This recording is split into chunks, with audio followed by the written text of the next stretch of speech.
Mr. President, Your Honor, kung sasabihin nyo lang sa akin ngayon na kayo po ay mag-issue ng department order telling all schools under DepEd, let's stick to 5546, period.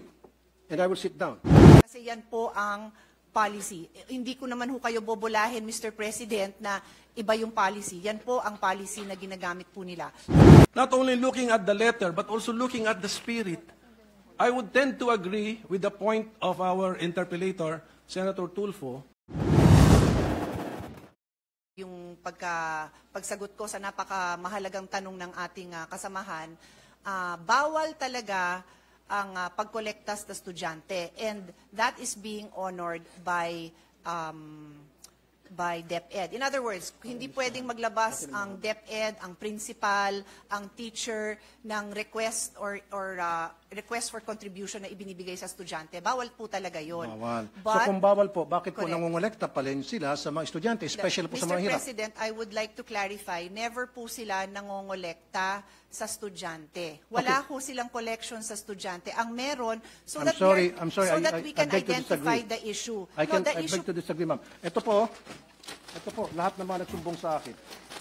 Sir, the issue, I don't These are the list of parents na nagsumbong sa akin, iba't ibang eskwelahan sa buong Pilipinas, na kung saan sila po ay sapilitang kinukolektahan ng mga electric fan at kung ano pang mga gamit sa eskwelahan, na meron man pong budget sa MOE ang DepEd for those things.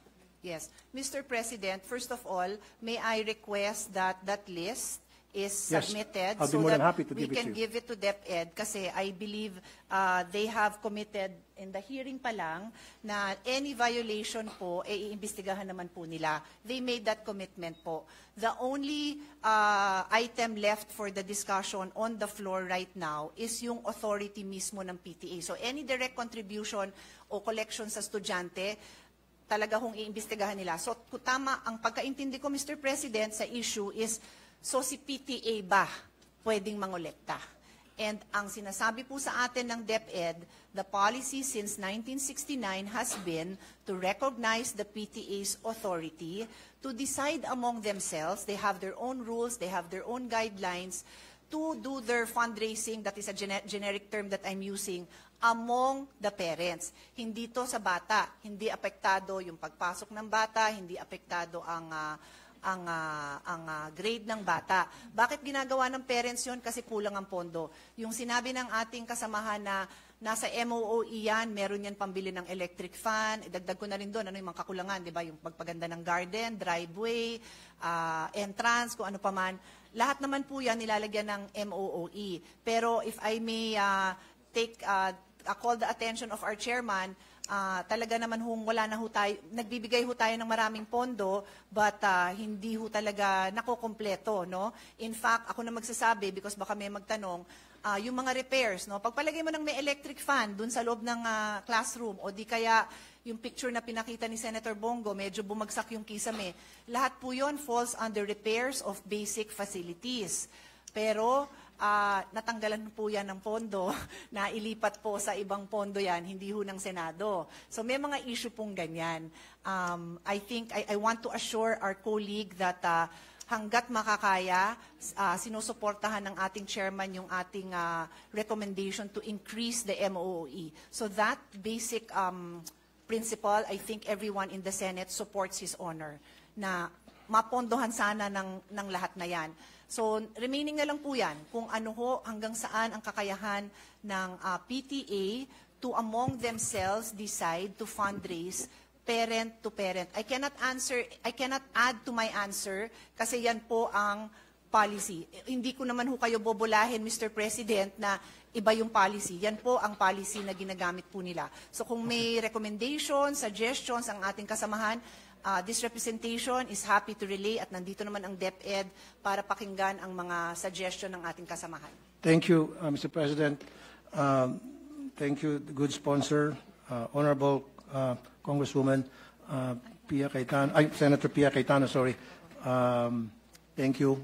Pero gusto ko lang pong balikan, Mr. President, Your Honor, yung sinabi mo, it's been a long time practice. Tama? Policy po. Policy, okay, sige. I stand corrected. It's been a long time policy na pinapractice sa DepEd for so many years na ilan sa atin hindi pa niya pinapanganak dito. Of course, ako pinanganak na ako dyan. Pero dapat a policy should be dictated by the law. So is there a law na kung saan sinasang-ayunan ng policy na sinasabi nyo matagal na pinapractice ng mga taga-DepEd? Dapat lahat ng mga bagay na ginagawa sa ating mga eskwelahan, lalo sa DepEd, na who's receiving lots and lots of budget by the billions, dapat nandoon nakasaad sa batas. Hindi Yes. pwede po silang gagawa-gawa ng sarili ng policy na wala po sa batas. Dapat lahat po ng polisiya nandoon po. Mr. President, may I respond to that statement? Mr. President, as I said, no, kaya ho ako nag-abalang ipaliwanag na ang PD 603 is a very broad law intended to protect the rights of children. Kaya nga po Child and Youth Welfare Code ang pangalan nito. And there is just one chapter on home and school, which is only 2 articles. So, dito po sa articles na to, at binasa ko naman on record, yung pag-create ho ng PTA, wala na hong detalye yon. The fact, Mr. President, that there is no prohibition, that there is no provision that specifically or expressly prohibits the PTA from engaging in certain acts to pursue their mandate. Yes, there is. Mr. President, if I may just continue. My statement is, the fact that there is no provision that expressly prohibits the PTA from pursuing their mandate is in itself an accepted principle that there is no violation. It is a rule of statutory construction that what is not expressly or impliedly prohibited by law may be done. So yan ho ang ating statutory constructions when it comes to prohibited acts. So pag sinabi po natin bawal ito, then we need to produce that law that prohibits it. And so we do have yung dalawang RA na binanggit naman ng ating kasamahan. Meron nga hong RA na nagbabawal. Yes. But that is why I have been repeatedly explaining that since 1969, ang implementation ng ating DepEd dito, they believe that they have been implementing this in the true spirit of the law na nagsasabing bawal mangolekta sa bata. They cannot collect contributions from school children, students, and teachers. Yun ho ang specific wording of the law. Exactly. Sige, pagbigyan ko po, I yield my floor to Mr. President, minority Yes, leader. Minority Floor Leader. thank you, with the permission of my colleagues. The good sponsor mentioned statutory construction, which I used to teach in law school. We have to harmonize, and I'm thankful for the discussion. At least we brought out the RA 5546, and then Article 77 of the Child and Youth Welfare Code. Kung makikita po natin, yung RA, bawal mangolekta sa bata. Okay. Actually, sino kinokolektahan mo kung nangongolekta ka sa bata of elementary school age? Hindi ba magulang din? So if you look at the spirit of the law, bawal mangolekta sa bata at sa kanyang magulang. Ang proviso sa dulo, kung out of the goodness of the heart of the parent, willingly, without any prompting or solicitation, magdodonate siya sa school, hindi bawal yun. Okay. And then, if you look at Article 77, shall organize the PTA, in-enumerate ngayon yung purpose ng PTA. Wala po dun because it should solicit funds to financially help the school. Wala rin po dun sa Article 77 yun. So if we harmonize the two provisions, not only looking at the letter, but also looking at the spirit, I would tend to agree with the point of our interpellator, Senator Tulfo, na bawal. And if there is a department order na may interpret na pwede for the PTA to prompt or solicit or to ask contributions from the parents, let's review this department order because, in my humble opinion, it violates the law, Mr. President. So thank you for the time, sir. Thank you, Minority Leader. With the indulgence of our colleagues, may we recognize, Mr. President, our Senate President Pro Temp for her interjection? With the Our indulgence. distinguished Senate President Pro Tempore, Senator Lauren Legarda is recognized. Thank you, Mr. President. May I humbly suggest that since the GAA is the most important piece of legislation, it may be applicable only for the next 12 months. However, but you can keep on making it a special or a general provision. If it is the advocacy of the good gentleman, the interpellator, and if the vice chair and the chair would agree, then perhaps a draft of a special provision to reiterate an old law or a policy that may be general but may apply to that may be reiterated in a special provision for the DepEd budget. To use a better word, prohibit, not encourage, no forced contribution when applicable, when reasonable. I leave it to you how to draft it. If, based on the conversations, discussions I've been hearing, while it is a very important thing, and there are many other issues in the education sector, perhaps the way forward for the solution would be a special provision, if the chair and the vice chair would agree. That would refer to policies, department orders, and the old law from the 1970s, which I heard. So that's my humble suggestion, Mr. President. How that provision will sound, will be drafted, I leave it to the body. But it may prohibit or not, at least not encourage the contribution, especially from the poor families. Libre na nga ang matrikula, pero kung yung hinihingi ng contribution ay higit pa sa libreng matrikula, kawawa rin naman. So pwede natin gawin parte yan ng ating batas na ginagawa. Thank you, Mr. President. Yeah, thank you, Senator Lauren Legarda. In fact, if I may quote Yusek Poa, sabi niya nung last hearing, doon naman po sa overall efforts, as you know, school-based feeding program is actually one of the ways na hindi napapansin, pero ito po yung ways to prevent yung ating mga dropouts, unquote. And I agree. And that's very commending. Pero it defeats the purpose na para hindi po magkaroon ng dropout, para ma-entice yung mga magulang na mga mahirap, na mga estudyante, mga mahirap na magulang na may mga estudyante, na papasukin sa eskwelahan ng kanilang mga estudyante dahil wala nang makain sa bahay. Di ba? Para naman mabusog pagdating sa eskwelahan. Pero pagdating naman sa eskwelahan, kokolektahan mo ng kung ano-ano.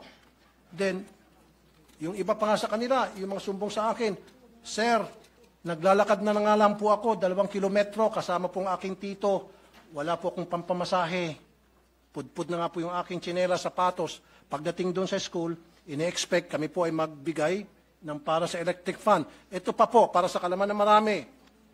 Kuminsan, pinapahiya pa po yung mga estudyante. Nagkakaroon po ng group chat. Nakalista doon sa group chat, sino-sino yung mga nagbigay at sino-sino pa hindi nakapagbigay. So yung mga hindi nakapagbigay, peer pressure, is either gagawa ng remedyo para makapagbigay, masama sa listahan, matanggap ng grupo, or hindi na lang papasok kasi napapahiya sila, magda-drop out na lang. Sayang yung feeding program. So, what I'm trying to say here, Mr. President, napakasimple lang naman eh. Okay lang may PTA. In fact, wala akong against it sa PTA. Use it properly. Dapat yan, talagang nababantayan ng DepEd. Dapat yung PTA, gamitin lamang yan para pag-usapan po yung pong mga problema ng mga estudyante at mga guro para tingnan at i-monitor yung mga activities ng mga estudyante, yung kanilang academic performance. And this is the truth. Your Honors, siguro meron kang estudyante sa public school, may anak ka ba? Maybe wala. Or maybe may staff ka na nag-aaral sa public school, because marami akong staff nag-aaral sa public school, here in the Senate, saka sa RTIA, at lahat sila nagsasabi na talagang pinipilit yung kanilang mga estudyante magbigay sa kontribusyon. Pag hindi ka nag-contribute, anong consequence? Hindi ka na maging paborito ng teacher. Ikaw ay pwedeng maiwan, ikaw ay mag-scrub ng sahig. Ikaw ang mag-erase ng mga nakasulat sa blackboard. Marami pa pagawa sa iyo. Pero kung ikaw nag-contribute, go home ka na, maganda pa ang grades mo. Yan po ang madalas na mangyari sa iba't ibang mga eskwelahan. At yan po ay documented. At yan po in-interview ko po lahat ng mga staff ko na may mga estudyante sa public school na nire-require po talaga sa PTA pa lamang, binoboto na agad kung ano yung mga pwedeng ma-contribute, anong pwedeng may ayos sa eskwelahan. Just imagine, Mr. President, Your Honor, every single year, kailangan mag-contribute ang mga estudyante para sa electric fan. Kung ipon-ipunin natin yung contribution sa electric fan every year, siguro baka marami ng warehouse ng electric fan dyan sa DepEd, kung saan dinadala yung electric fan. My question also, Mr. President, Your Honor, Di ba meron pong MOE para dyan sa electric fan na yan? Ba't kinakailangan pa pagbayarin yung mga estudyante sa electric fan, sa jobos, sa pintura, sa bond paper, maging sa, ito pa po, sweldo sa security guard, sweldo sa janitor, pati ba naman sa kuryente. And I understand, Mr. President, Your Honor, Madam, meron po tinatawag na Special Educational Fund ang LGU. In fact, ang LGU nagbibigay din ng pera sa DepEd, Mr. President. Sana pupunta yung SEF. Now, my question is, maari siguro ang problema hindi nakakarating sa mga eskwelahan ang MOOE. Saan na pupunta yung MOOE? Kailangan siguro i-audit natin yung MOOE. Yan po ba ay nakakarating ng tama o baka naman nakakarating sa mga eskwelahan pero hanggang sa principal lang? Kaya may mga balita, si principal, magagandang mga bahay, magagandang mga sasakyan, pero sila teacher, kawawa. So si teacher gagawa ng remedyo, at yun na nga, maningil sa mga estudyante. Kaya nga po, sabi pa nga ng mga nakakausap ko po, doon sa mga listahan, I think we interviewed more than 100. Sabi, kaya nga po kami pumunta sa public school dahil wala po kami pambayad sa private school. Sila po ay mga tricycle driver, pedicab driver, labandera, kasambahay, factory worker, na mga underpaid, na maliliit lamang sweldo. Salamat nga, sinabi ni Secretary Yusek Poa, and I commend you for saying that, yung programa nyo yan, na merong feeding program para hindi na po tumaas pa yung cases ng dropout para ma-entice yung mga magulang na papuntahin sa eskwela ng kanilang estudyante dahil meron ng pagkain. Gutom kasi sila, kaya hindi sila pumapasok, pero kung bigyan mo ng pagkain, papasok na sila. However, pagdating naman sa school, yung libreng pagkain, parang siningil mo lang dahil pagbabayarin mo para sa kung ano ng contribution. Sir, ano po yung tanong nyo? I'm just making a statement, Mr. President, Your Honor, kung ano po yung sentimiento ng mga pumunta sa akin, mga magulang, libo na po, sinasabi po sa akin. So what I'm saying is, we have to stop this wrong policy na kung saan nagbabiolate ng law ang kung ano-ano pong department order na ipinapalabas po ng DepEd para lamang pipilitin na makakolekta sa mga estudyante. Sabi pa nga ni Minority Leader Coco Pimentel, pag kinolekta mo estudyante, wala naman pera yung mga estudyante, parang sino kinokolektahan mo talaga? In essence, yung mga magulang. So, for me, change that policy, wag na ho tayo mangolekta, zero collection na talaga, voluntary or otherwise, tulad na nakalagay sa batas. Okay, except for Red Cross, Girl Scout, Boy Scout, and Barrio High School. Let's stick to what the law says. Stop na natin yan. Huwag na ho tayo magpalabas ng mga department order para we try to circumvent the law para makakolekta. Tuloy, ang duda nitong mga magulang, baka siguro gusto nilang magpalabas ng kung ano mga department order para makakolekta sapagkat gusto nilang yung MOE hindi na makarating sa mga eskwelahan.